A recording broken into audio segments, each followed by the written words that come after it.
읽습니다. 신명기 20장의 그 내용은 거룩한 전쟁에 관한 말씀입니다. 전쟁인데 거룩한 전쟁이라고 하는 우리가 특별한 용어를 기억해 주시고, 먼저 우리 8절 말씀을 함께 읽겠습니다. 유사들은 오히려 또 백성에게 고하여 이르기를, 두려워서 마음에 겁내는 자가 있느냐? 그는 집으로 돌아갈지니 그 형제들의 마음도 그의 마음과 같이 떨어질까 하노라. 아멘. 여기 유사들이라고 하는 단어, 다른 번역 성경에 어떻게 말씀하는가? 지휘관 또는 장교. 그래서 전쟁터의 지휘관, 전쟁터의 소대장, 중대장, 대대장, 이렇게 장교들을 의미합니다. 오늘 말씀을 보면 우리가 이 전쟁에 임할 때에 납득하기 어려운 내용을 소개하고 있습니다. 전쟁을 앞두고 두려워서 마음에 겁내는 자들은 다 집으로 돌려보내라. 그러면 아마 요즘같이 이 말씀이 우리의 현 상황에 적용시키면 어느 한 사람도 전쟁에 나설 사람이 없을 겁니다. 그런데 오늘 하나님은 특별한 명령을 말씀하십니다. 그건 왜냐하면 이스라엘 백성들이 가나안 땅에 들어가서 가나안 원주민들과 싸움을 하게 되는 것, 이것은 일반 전쟁이 아니고 거룩한 전쟁이기 때문에 그렇습니다. 거룩한 전쟁을 주도하시는 이는 여호와 하나님이십니다. 이 점을 우리가 분명히 이해하시면서, 그러면 왜 거룩한 전쟁이냐? 이 거룩한 전쟁이라고 하는 이 용어에 해당하는 히브리 단어가 헤렘입니다. 헤렘. 우리말로 번역하면 진멸입니다. 그래서 이 헤렘법 또는 진멸법, 이러한 법이 형성이 됐습니다. 근데 이 헤렘이라는 단어가 하람이란 동사에서 파생된 명사입니다. 그래서 어떤 사람들은 헤렘법 또는 하람법 이렇게도 부릅니다. 같은 맥락에서. 근데 진멸한다. 가나안 땅에 들어가서 가나안의 원주민들을 완전히 진멸해버리는 것. 그렇게 무자비하게 호흡이 있는 자들을 다 죽이는 것이 왜 거룩한 전쟁이냐? 그 이유가 오늘 그 본문 16절에서 오직 내 하나님 여호와께서 내게 기업으로 주시는 이 민족들의 성읍에서는, 하나님이 기업으로 주시는 그 가나안 땅, 약속의 땅, 아브라함 때에 이미 약속된 언약의 땅입니다. 그 땅을 너희들에게 기업으로 주시는데, 그 기업으로 얻는 그 땅에 들어가서 그 민족들의 성읍에서는 호흡 있는 자, 생명이 있는 모든 사람들은 하나도 살리지 마라. 다 죽여버려라. 그래서 이게 거룩한 전쟁, 헤렘법이 적용되는 겁니다. 따라서 거룩한 전쟁이라고 하는 것은 헤렘의 법이 적용되는 전쟁을 말합니다.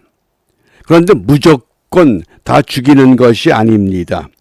오늘 그 20장 10절 이하의 말씀에 보면 전쟁을 하기 전에 그 성에 평화를 선언하라고 명령하셨습니다. 우리가 너희들과 전쟁을 하게 되는데 우리와 평화조약을 맺겠느냐? 그래서 평화조약을 맺는다 그러면 평화조약과 더불어서 그 상대방은 반드시 이스라엘의 종이 되어야 됩니다. 이스라엘의 종이 돼서 이스라엘을 섬겨야만 합니다. 그게 평화조약입니다. 뭐 남과 북의 햇볕 정책에 의해서 물자를 무한정 제공해주고 그러면서 대량 살상 무기 원자탄을 개발하도록 방치해두는 그건 잘못된 정책입니다.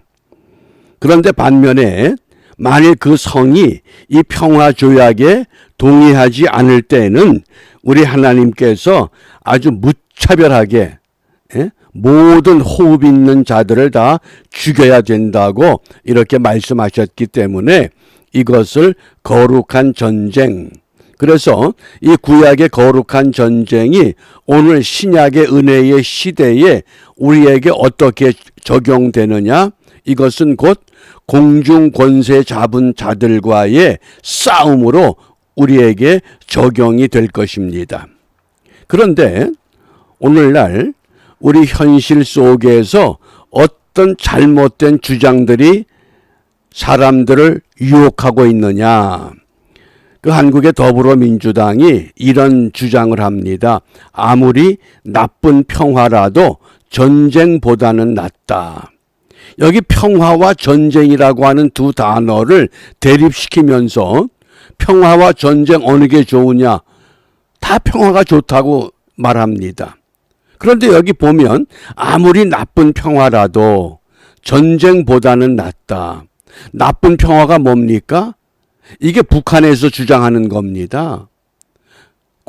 이 김일성 일가들이 나쁜 평화, 이걸 주장하면서 전쟁하지 말고 나쁜 평화, 이건 무슨 얘기입니까?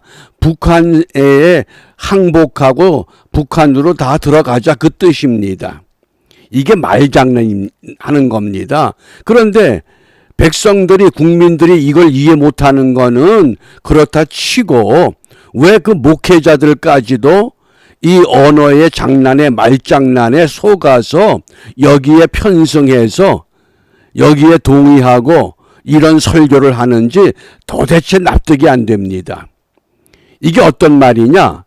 이걸 좀 풀어보면 애굽에서 종살이 하는 것이 전쟁하는 것보다 낫다. 그런 얘기입니다. 또 이완용이 매국노가 어떤 말을 했느냐? 일본의 지배하에 사는 것이 전쟁하는 것보다 낫다. 이게 이해가 됩니까? 또 사탄의 지배하에서 사는 것이 영적 싸움보다 낫다. 싸우는 건 나쁘기 때문에 안 싸우는 평화,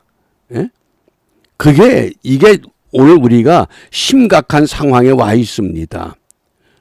어제 그제 그 한국에 보면 북한에서 띄워보낸 그 무인기 드론이라고 하는 것, 거기에 소형 폭탄을 탑재해 가지고 남한에 투하하면 이게 쉽사리 무너질 수밖에 없는 상황입니다. 그 드론이 6대가 남한 땅에 와서 서울 상공에서 6시간을 비행해도 막아낼 수 있는 방법이 없다는 겁니다. 그게 나쁜 평화입니다.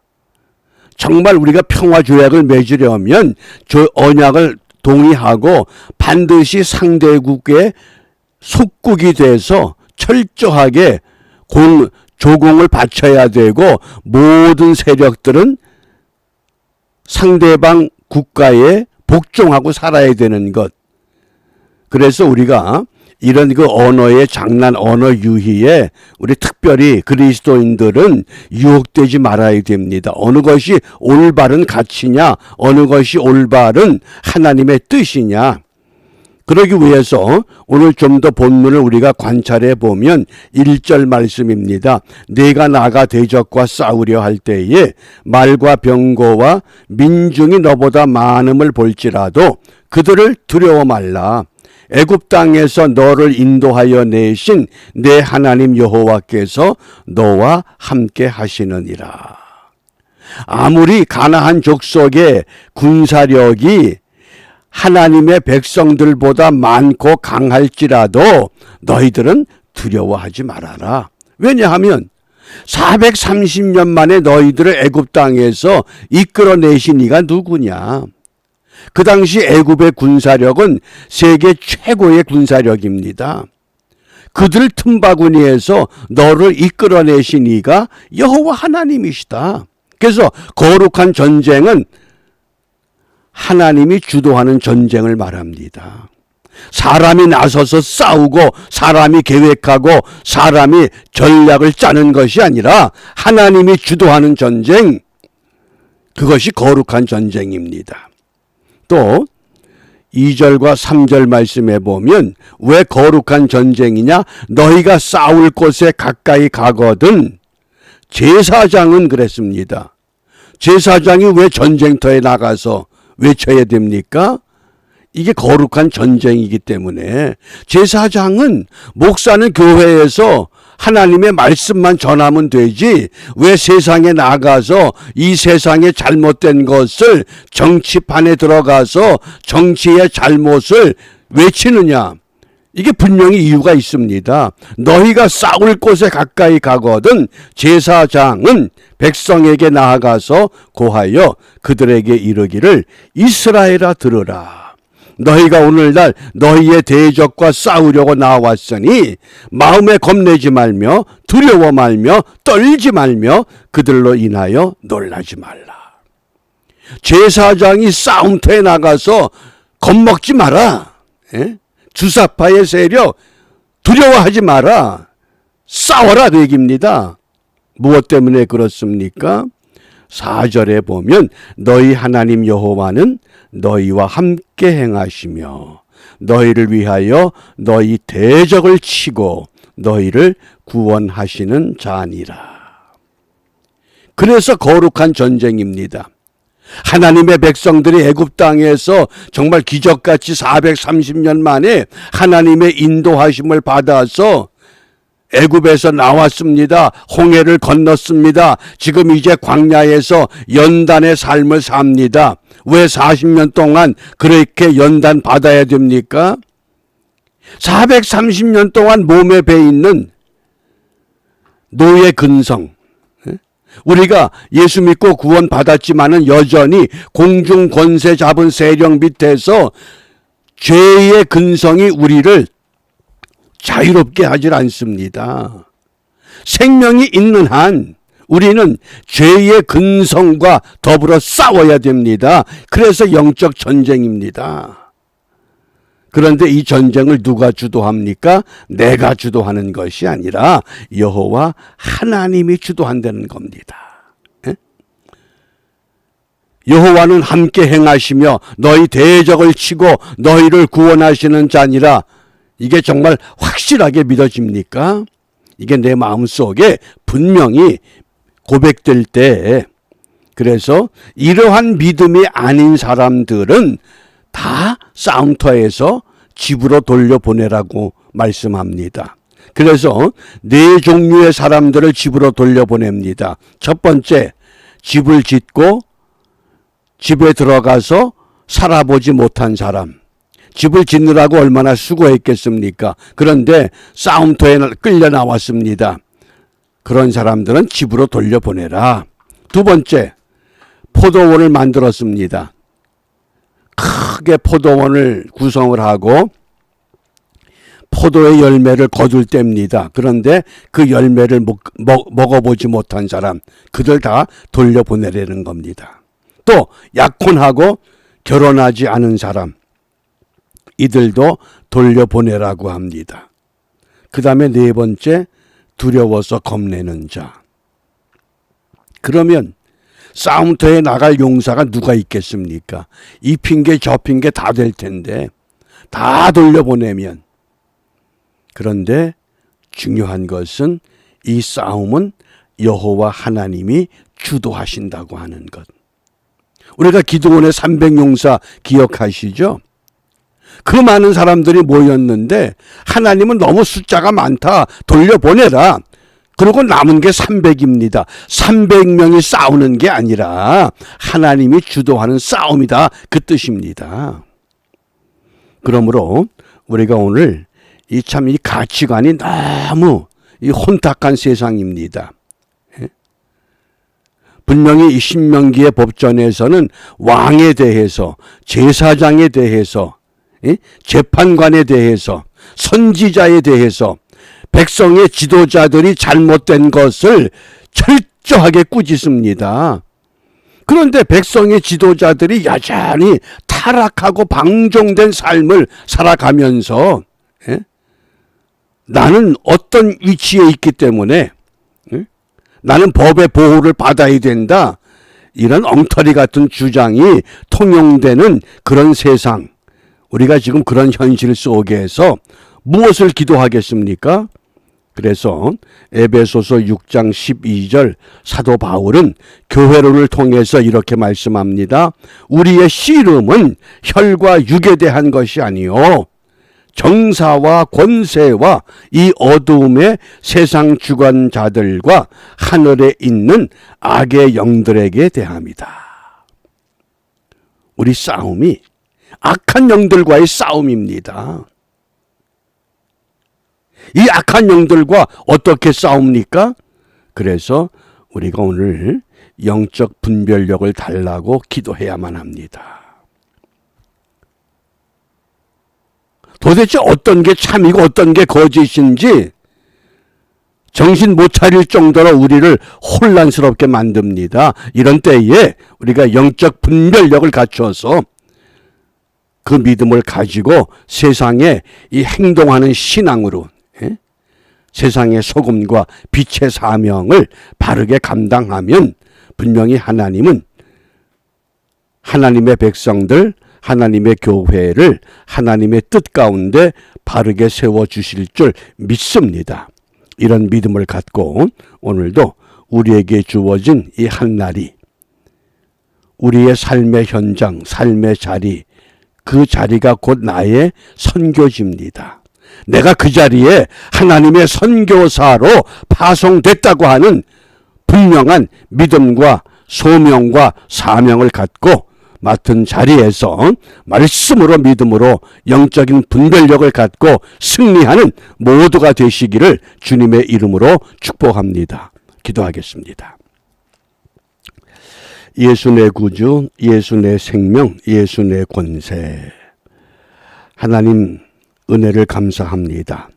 저희들을 사랑하셔서 하나님의 자녀로 불러주셨고 오늘 말씀을 통하여 너희들이 세상에 나가서 영적 싸움에 십자가의 군병답게 싸우라고 말씀하십니다.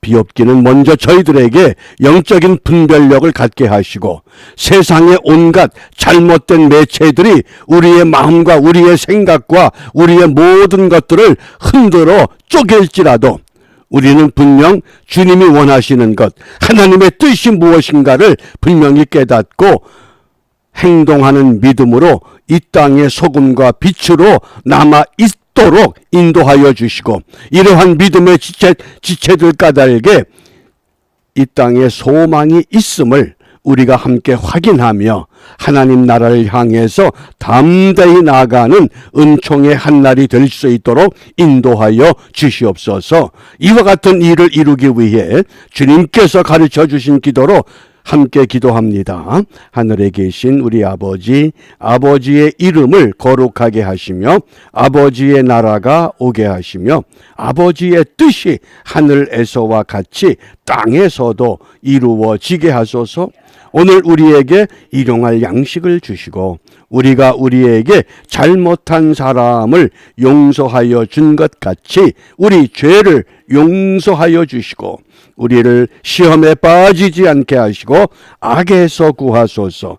나라와 권능과 영광이 영원히 아버지의 것입니다. 아멘.